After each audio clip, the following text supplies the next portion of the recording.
का कहतड़ू? अरे हम केहू से डराई ना तू जाने ना हम डराई ना केहू से तारा बियाह करम तो कर लेम तू जोन कह देबू तो ओने करी ना हम तू जानते बाड़ू बाबू माई सब केहू डराई ना का बुझाइल खा लेलू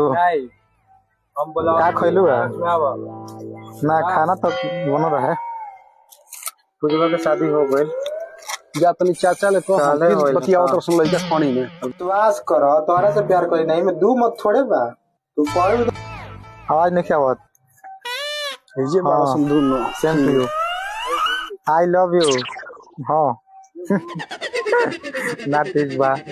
बोला एक मिनट रुको तो नहीं एक आदमी मेरे खराब जाके कॉल फोन पे हमारा जा तनी आओ मुना ना सुनो सुनो सुनो क्या हो एक मिनट रुको लाइन पे तू हमारे घरे काहे से कॉल बड़ा क्या हम नहीं कुछ कहले सुना पहले बात हमार हम क्या करते रहिए ना करते रहिए तुझसे क्या मतलब बटता रहा हम कुछ नहीं कहले मत ये कहले बटे ये लो कर रहा दिन बटे जानता मार लेकिन तुम दिमाग खराब कर रहा मार लगा मुझे 2 घंटा तो मर दे ना तो